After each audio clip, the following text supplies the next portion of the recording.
Hi, I'm Hans Wilhelm, and in this video in the Life Explained series we will talk about our family and the dynamic within our family. Relationships, particularly the ones in families, can be very challenging.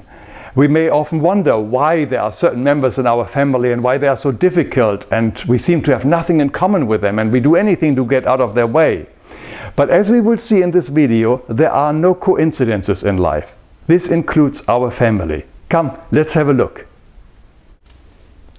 Our true reality is the spiritual reality, of course, where our true spiritual home is. It's a family, a circle of friends of similar soul vibration. And when we decide to incarnate again as a human being into this world, we often arrange with some members of this group to incarnate with us and share the experience here on earth.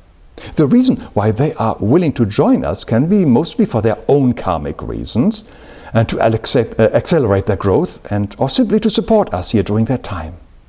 And they may adopt the role of to be our future mother, father, sister, close friends, or even our own kids. It is usually not the first time that we incarnate together. In previous lifetimes, they have also been with us, but in different roles and gender. So when we arrive here on earth, several of them are already here to receive us. So let us draw our future mommy and our daddy, and there are the grandparents and uncles and others and so on, and here is the little baby carriage. Now, we know from the law of attraction that likes attracts likes, and therefore our soul can only be attracted to an expecting mother of similar soul vibration, which means they must have the same or similar character traits and beliefs and behavior programs. So our mother, and to a lesser degree our father, are very similar to us. And so it's most likely the rest of the whole family, since families also have a group family vibration that has to correspond with ours. So the first lesson here is anything that we don't like in our mother and our father is also in us. Otherwise, we could not have been attracted to them. It's important to remember. And here we are. As a little baby, there we are. Now, in other words, our first teachers in life is always our immediate family. Basically, we are all homeschooled. They are teaching us directly or indirectly by their examples. And much of it is good, but much of it is not so good. Like conditional love. We all know that conditional love. It goes like, Mommy will only love you if you eat your porridge, and Daddy will only love you if you clean your room, and so on. And we learn that being loved and accepted is conditional. And to get some of that love and acceptance and approval, we better follow other people's expectations. Later on, we may even continue playing the same game with our own new family and our own kids, but that's another story. Now, if we have never questioned the conditional love that we received as a young child, or understood that everything we dislike in another person is a trait in us, we may experience family gatherings as pure torture. Now, let's look at a typical Thanksgiving dinner that takes place here in America in many homes once a year. There we have the entire family, parents, siblings, grandparents, uncles, and maybe even our own kids and grandkids, all around the big table. They're all handpicked by us for our own growth and spiritual awakening. And this is us here. They are our choice characters. Oh, and here I forgot the most important character, of course, is the turkey. Here we have got the turkey, which of course, for the vegans among us, it's a tofu turkey. Now, the only reason why we may still find this event as pure torture is that we are still craving for their love, approval,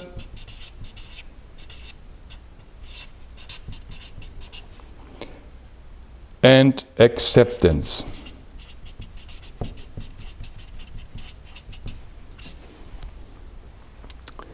But let me put it very directly. It is not their job to love us, or approve of us, or accept us even, for who we are. That is our job and our job alone. As the old saying goes, it is not important what others think of me, but what I think about myself. For as long as we crave for their love, approval and acceptance, we are bound to them, dependent on them, and basically we are their slaves. And we never come into our full bloom until we now throw off those shackles. But part of growing up means loving ourselves. Not until we are able to love and accept and approve of ourselves are we able to love anybody else. Now this includes our own spouses and our own children.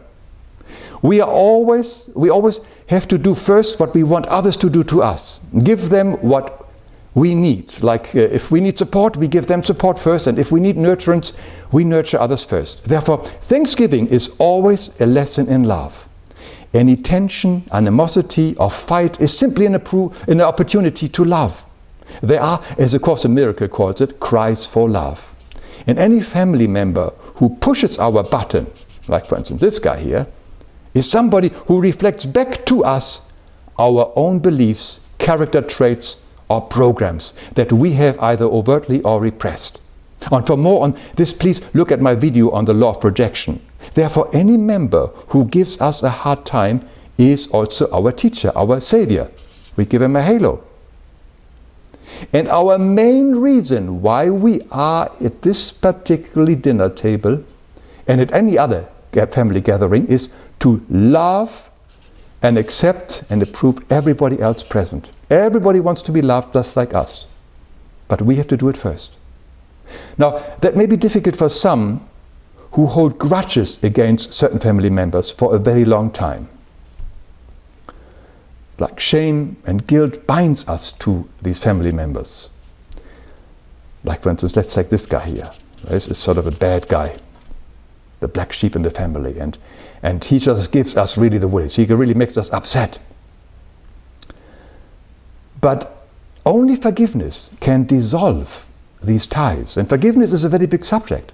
And I invite you to watch the special video on the subject if you're interested. Because if we do not forgive, chances are we will be doing the same thing to another person sooner or later. Let me say this again because it is very important.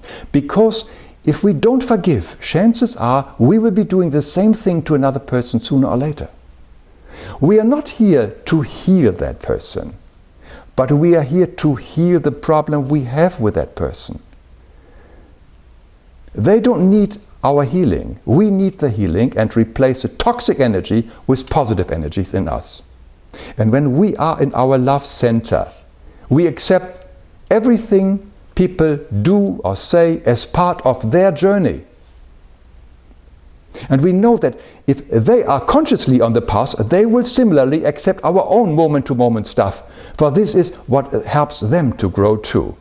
And if they are not consciously on the path and become angry, that is their problem. We can still love them, even with their anger. Now, summing up, I like to repeat that our family, irrespective if they are birth family or adopted, is a cast of characters that we have consciously selected for our growth and awakening here on earth. It is the perfect family for us. Give them thanks for being here for us. Everyone is on their own path, with their own understanding and growth, and they all have their own inner guidance. We are here to bring them love, support, and encouragement. But it would be wrong to feel sorry for any of them or put them down. Now, Byron Katie once suggested to make our next Thanksgiving or any other family gathering a BYOLAA. Bring your own love, approval, and appreciation, and you will be fine.